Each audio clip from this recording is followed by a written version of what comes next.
have an interview with two former members of the infamous Outfit band, and Beijing's not the Outfits, but the Outfit band, right? Yeah. A band that was innovative, wasn't afraid of anything, kind of play on the edge. And I'm here with Ricardo Aimey, aka Ricky Aimey, and Brian Walker, former Lunar 7 member and Outfit and etc. etc. So how you guys doing today? Okay. Pretty good. First time that I've seen Ricky in like 10 years. Something like that. We both getting old now, so Yeah, look at all the gray hair. can't really remember how long ago it was. Well, the key to my interviews Too is long. the interviewer is always off camera, so you never get to see him. You only hear his voice. But I too was a former member of the Outfit. Did a half a year stint, and we're here to look back and share some memories and also talk about the future of music in Barbados and what we did to contribute to what is supposed to be now. So Rick, I'm gonna start with you. Yeah. What irks you right now about the musical situation in Barbados? Almost everything. I love school music, our music. You will never believe that we have music that is indigenously Bajan, given to us by the great Jack Dioka.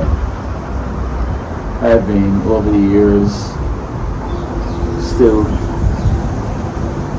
trying to incorporate spooge in everything I do. Actually, all of my originals in recent times, because I fuse it with some of the other rhythms, you know, that I've been playing for all the years. And in recent times, I've been trying to talk to some of the younger musicians and trying to get them to put their spin on the spooge music. You know, bring the youth and the new energy, and let's try and do something with it.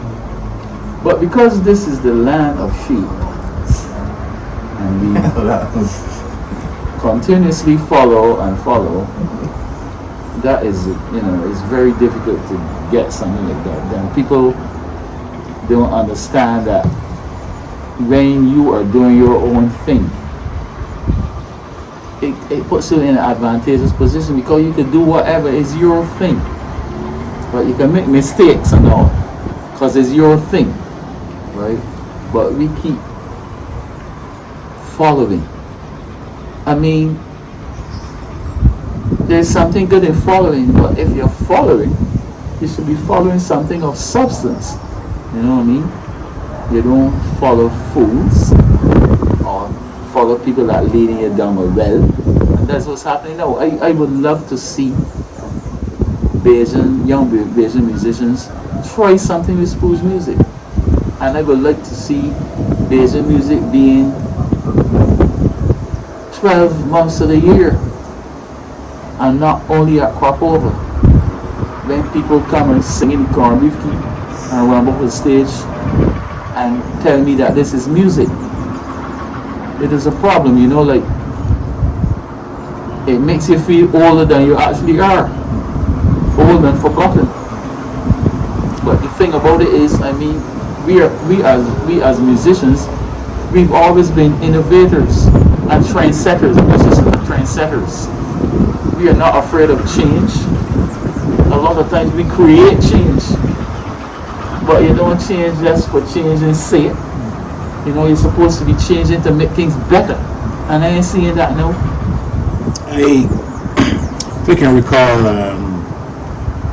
the Outfit at the time was trying to innovate spooge. Exactly. Along with the rhythm combo. Right, in some of the bands, you know. Troubadours were more kind of a fashion, sophisticated, fashion statement, mellow, sophisticated spooge. Right. Which was supposed to be danceable. Right. Spooge is danceable, yes. Yeah, it's danceable. If you keep the rhythms going beyond the cowbell to top, right, which is a signature beat in Spooge. Right.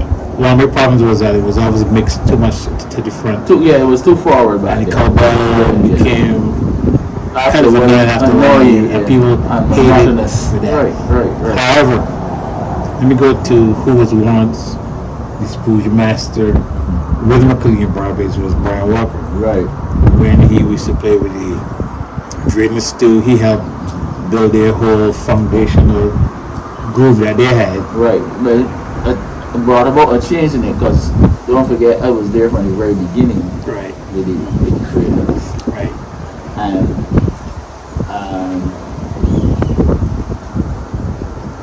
I helped shape that early thing because what during the 7 day when they did the album in 7, it was actually they were actually doing over the songs we did earlier because those early songs we did were recorded at CBC and a whole lot of the stars so they had to really redo, right?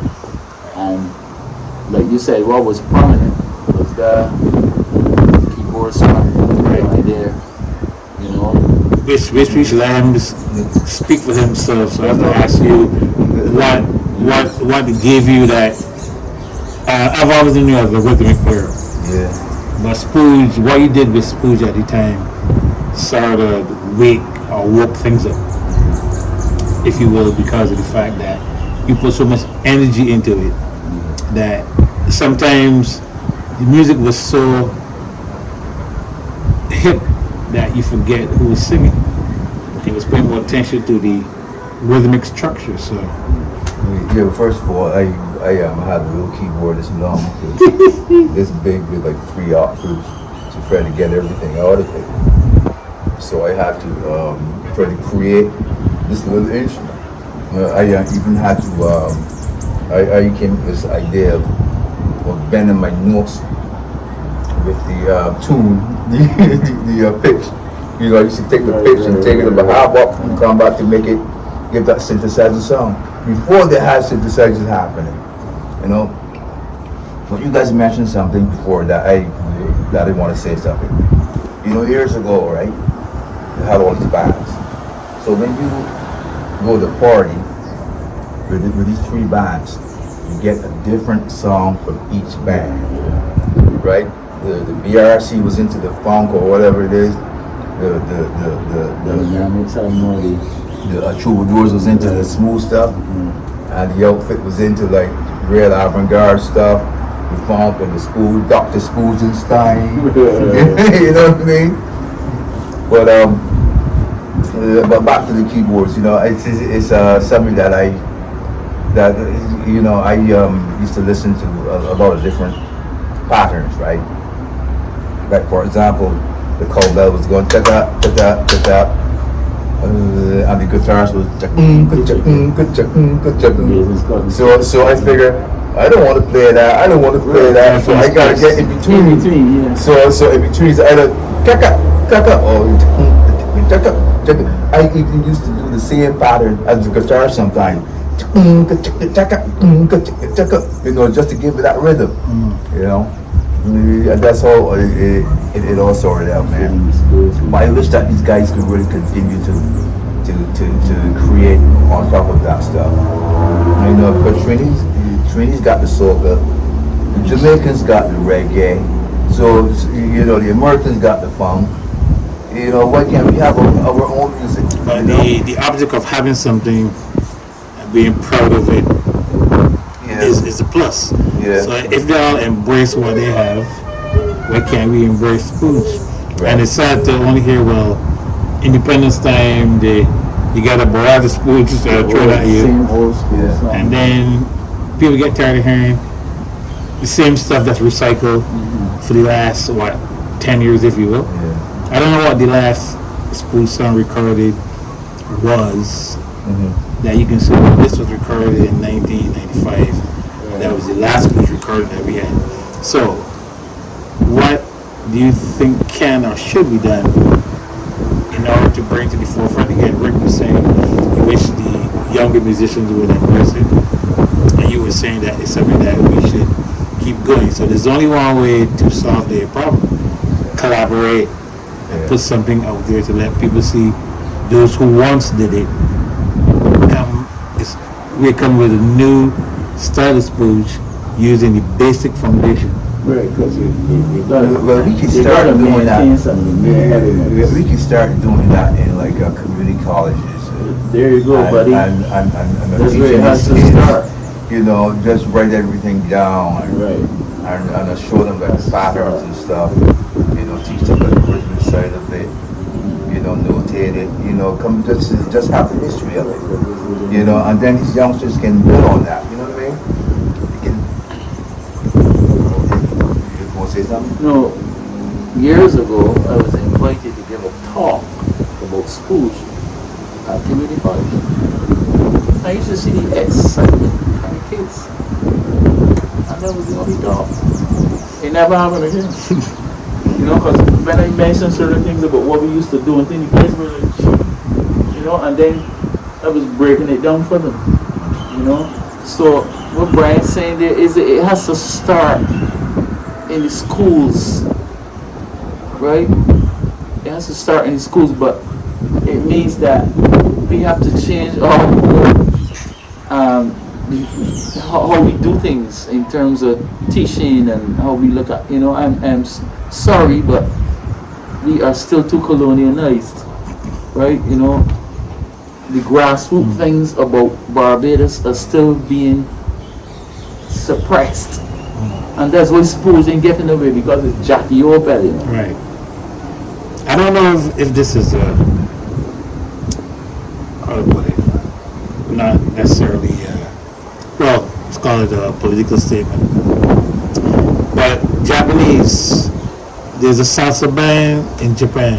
Yeah, the Japanese. Yeah, if you close your eyes, Yeah, you would think, yeah. you think it's me like pure He's salsa. playing everything. So we have to be aware and not necessarily afraid that if the Japanese say, hey, we like this School spooge thing, beat, it gone. we gonna embrace it Yeah. as our own, It gone. then we shouldn't get mad Right. because here it is, we have our own product And we're not that taking it. another culture embrace and put it to the forefront. And that's the same thing that happened with Pan in Sweden. There's a big Pan slide with the orchestra that they are performing. I figured these guys play. You see, we in Barbados, we don't push our own, right? Because you see, you mentioned Pan there, right? And Pan is a Trinidadian thing. But you know, it's a Bajan that carried Pan to Europe. A guy called Nathaniel Griffith. A Bajan. You see, we don't push our own, right? I mean, just going off music things slightly, but it's entertainment still is the world of, you know, entertainment. There's a woman called Alison C.D. Smith who had a big job at NCF here the other day. She was based in Canada and was all over Canadian TV, and then she was on the big screen and thing, but because we don't push, you understand what I'm saying? If that was a trainee, well, everybody would know. Yeah, yo. Like, you know, so and so come from trainee, boy. Yeah. But, you know, that's what I'm saying? So we got a weird problem here, right? I hate to have to say this, but you know, majority of my people still got the house nigga mentality. But they don't like to support their own. No, you know, and they don't, you know, they don't push their Accept own, their own, which is right?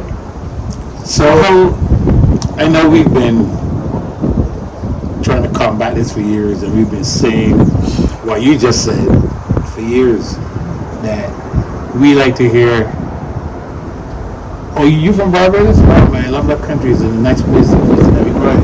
Yeah, I'm a Bajan. Yeah. But when you land back into the country where you're from and try to embrace everything, and you're sharing experiences with what you've learned from outside. Right. Sometimes there's a deaf ear mentality, like, come here, think you're trying to tell you what to do. You know? And I remember my first time back, I was sharing some knowledge from what I've learned at Jazzmobile and who I met, people I was wanting to meet. I was sharing it with people and giving them information, and some took it like, man, we cool. You know, like we already know what to do, so we don't need you to come here saying that, you know. And it was just sharing The feeling. information. Yeah. It wasn't like I think, well, Yeah. I didn't know, so I'm just, you know, it's like, here, man, this is the key to. You see, we like we said earlier, is the problem goes a lot deeper because it stems from home too. You know, and like for me, we saw when this thing started, right? When and in recent years, that's why I refer to democracy as democracy receipts. Because democracy has a lot to do with it, you know, like everybody must have a say, everybody's opinion matters, but a lot of times people's opinion, people get a talk shite and somebody need to tell them you talking shite, say down, right? But you see, we have allowed everybody to express their opinion and we want to give everybody a chance, you know, but at the end of the day, everybody ain't gonna be making sense. And especially now when common sense is no longer common, that's a problem. Because a lot of people just ain't making sense. So, what? So you think that we can really change these young people though? How are you gonna do that? They gotta start at home, right? People that are like really. They gotta start at home.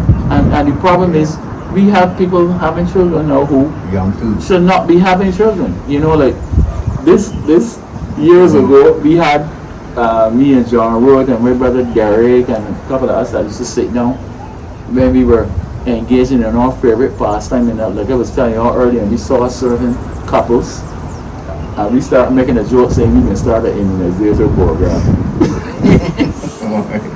We can set up a booth. I'll put a question there. Based on your questions, we can say over here we have a register. There's you will never reproduce your idiot. And that's why we at these crossroads now, because a lot of people that should not have been reproducing. Because all you have to do, Jeff, is talk to Bayesian school teachers, you know, and you can see how serious this problem is. Right? I have my daughter turned 40 last month. When she was at UE, I did something back. When she first met the UE, she come home freaking out. Daddy would have got people like you that can't spell.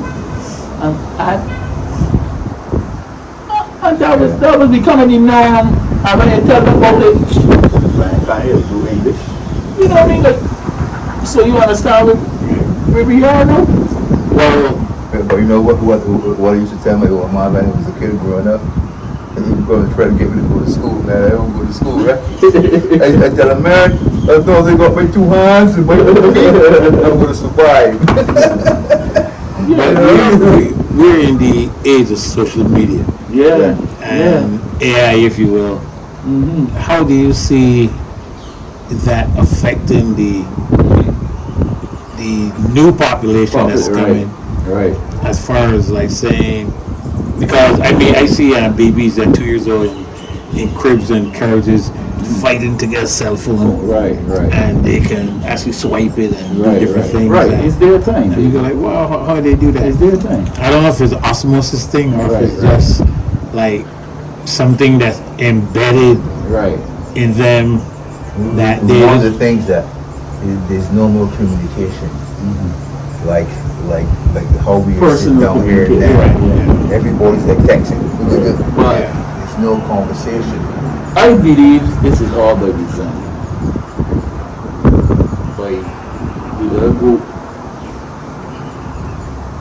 I'm the type of person that I know at 69 years old. When I was 29, I was the same thing. So I really don't worry about being political. Stay away from politics, man. Right. So the little white devils that are running, I think it's all by design, because if you can't think for yourself, you're easily controlled. It's easier to control. And I think that's where we're going. You know, it's just like privacy. You know that another 10 years, if so long, there ain't gonna be no word no more. Well, I think right now it's not. Exactly, because it started with the reality TV thing. I know because of the whole the way how technology is advancing, powers that be know all your business. So, whereas there's a problem for us, the youngsters that coming along now, but they ain't gonna know no different.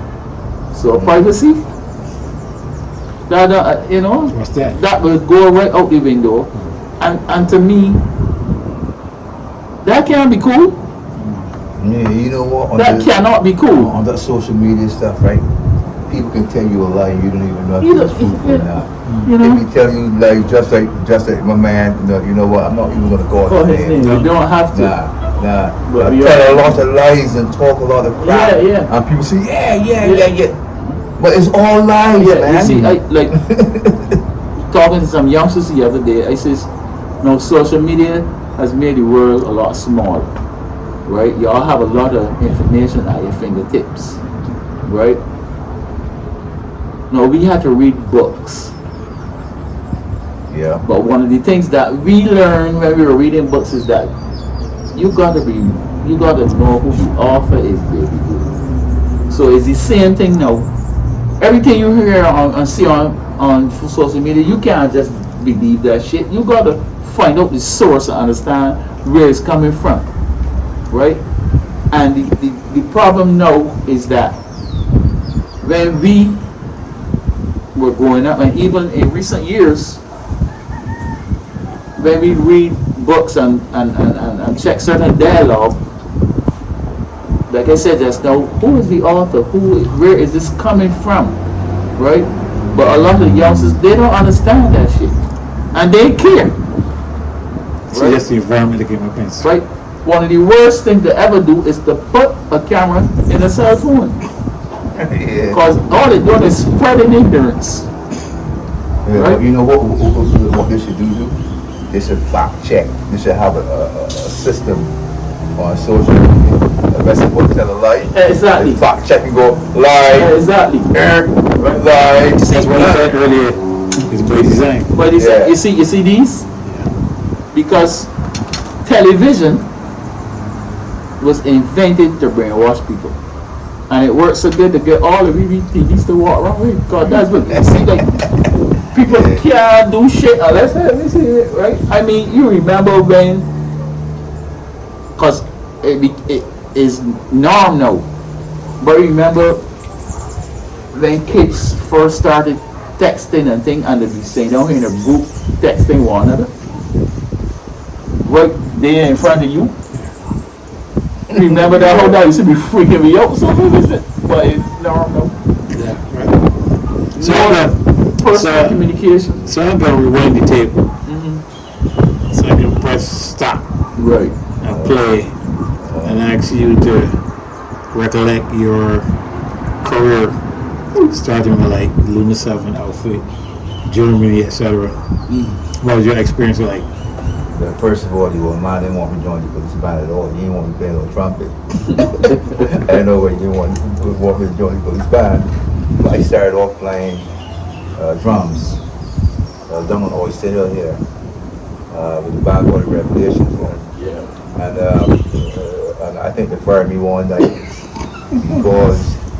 because I tell them that I'm done with this nonsense. So I slapped the drums up. I'm done with it because at the time they didn't have no drum machine.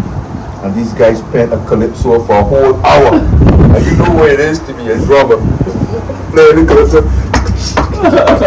And my hand get tired. You know, I said, man, I got the session done, I slapped the drum so like, jump. Right? And I went home and tell you all day, hey mom, can you buy me a piano? I said, I want to be a keyboard player, man. I want to learn.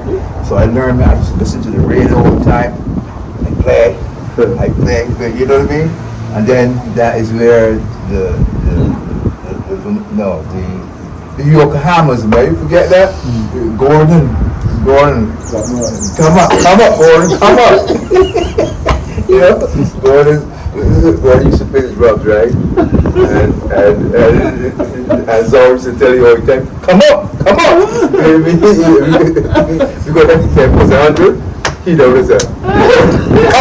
Come down here. You know, I mentioned that Gordon was gigantic. Yeah, he was a big guy. Big You know? So we went doing that. And then I said to myself, man, we had all these jobs, right? And I said, you know, I needed something more because I was only like a right-hand keyboard player. I used to play this all the time. I never used to play like this. And then I joined the outfit, man. The outfit was on a different level. These guys playing music like Minecraft, taking and using different directions. I never used to play like that before. But I got it. And after a while, man, it was beautiful. You know, playing with the outfit. I think that when I joined the outfit, that took my musical brains into a different level. You know what I mean? It's just, and I never look back after that. You know? I will also say that the outfit sort of metamorphosized out of the was he back from St. Peter? Electrons? Electrons. Yeah. So I think that Ricky became the de facto leader of the outfit, and everyone then was looking at Rick as the Ricky was always the leader. of the group, and Ricky was a strong leader. So I let Rick speak for himself and Bells. I miss those guys, man. Bell, Bird, he was the soul singer. Ronnie was Ronnie was a very good drummer.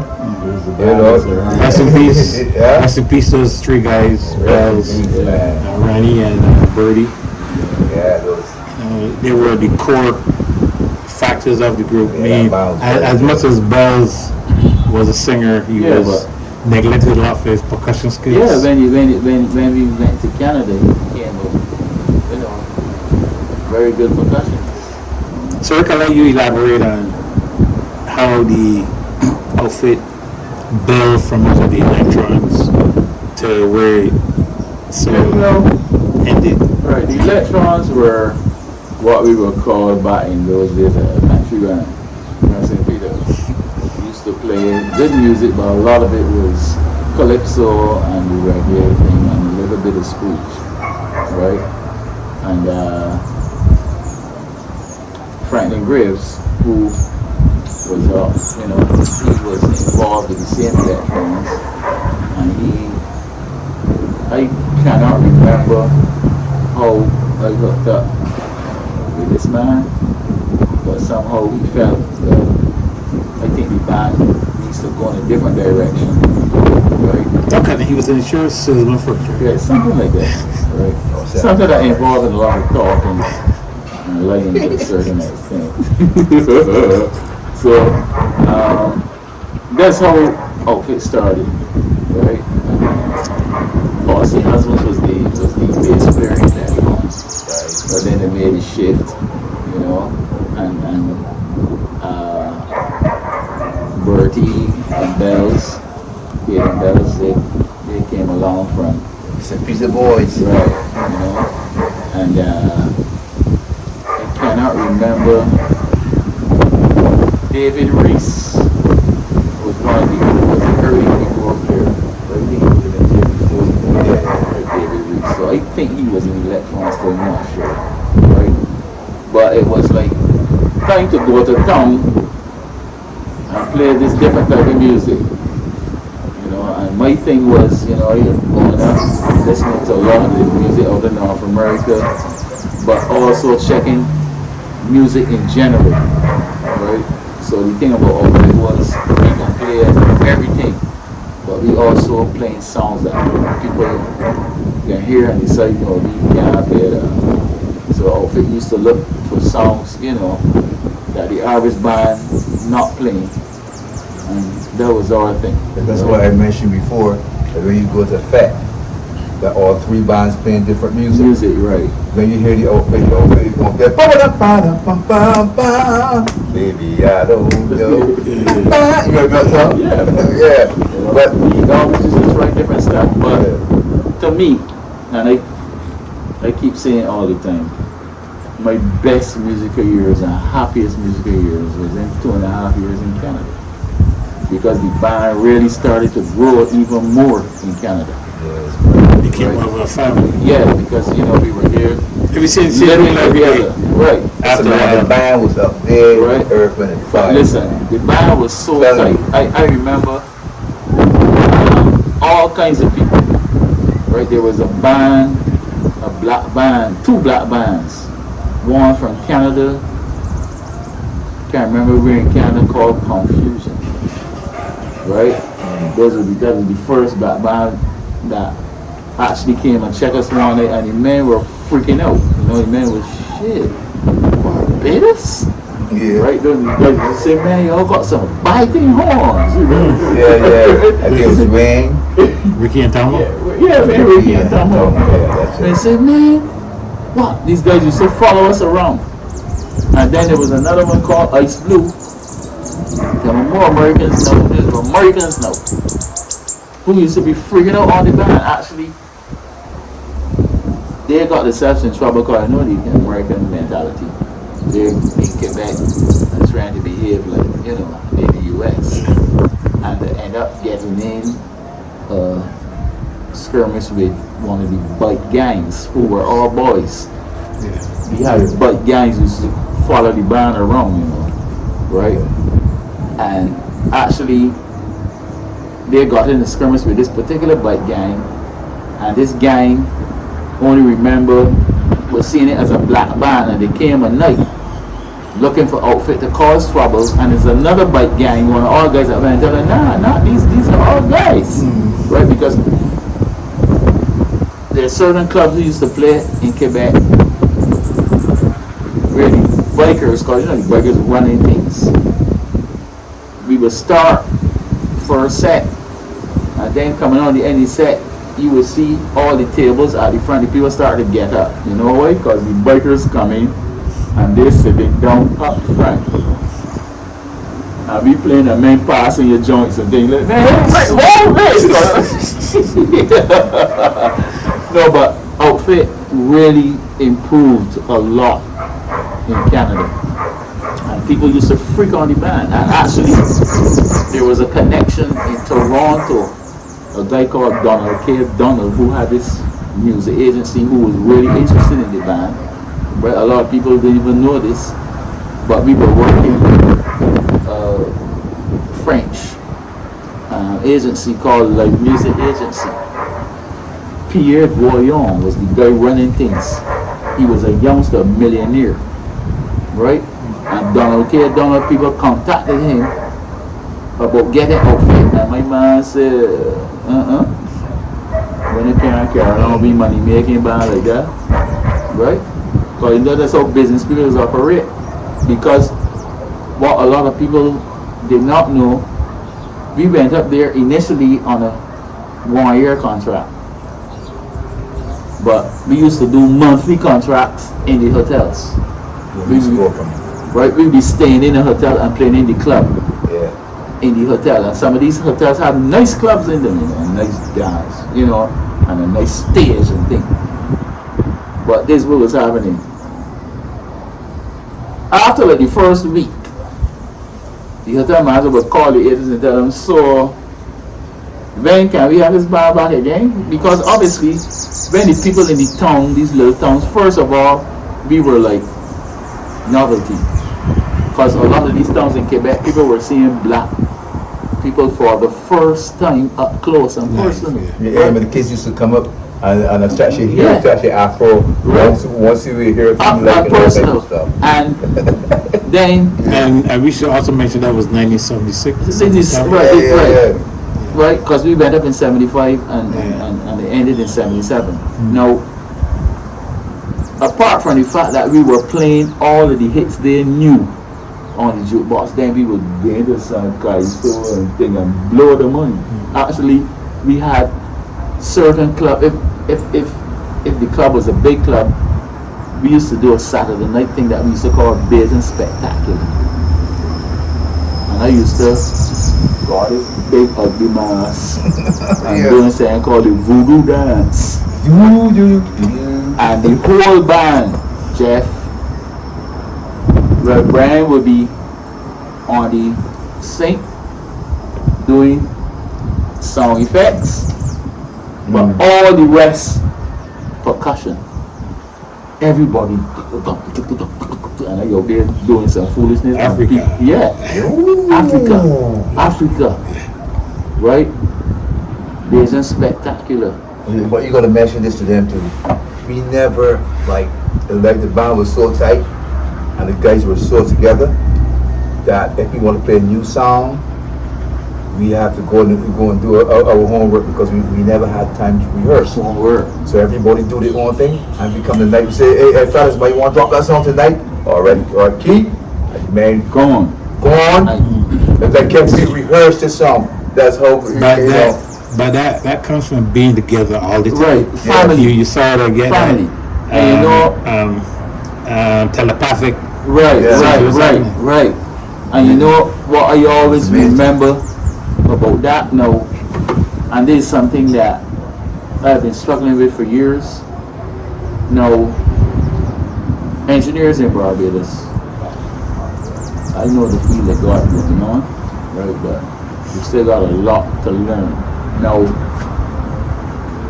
for most of the time we were there, we did not have an engineer. We used to think out front, and then we would set up monitors, and no singer in the band never used to complain about can't hear himself. You understand what I'm saying? Now the band nice and full in the monitors, you know, but the voices, the vocals was the thing. So that you could relax and sing. Cause we used to sing nice harmonies and things. Right? I remember Brian used to sing a song named Fascination. You know what I was saying? And the first thing you hear me, I didn't like singing, all I wanted was play. Right? And Ricky came and wanted to, hey man, get out the microphone here, man. Let me hear back there sing some harmonies. And that's how they get me singing, you know. I then tell the guy, set me up a microphone. Hey man, that's how I said. So, but I can't keep a harmony, right? So I got to sing a harmony that I feel comfortable that I'm playing.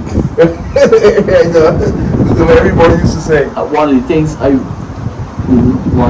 I really remember about the band that I like, you know, you see when he talk about doing your homework, and I guess that's why I so strong on homework up to this day, and I cannot understand how you could go home with music and then come and ignore your part. That I can't get that understand, right? Because that's something that we were doing, right? Homework. Because once you do your homework, you should have your shit together.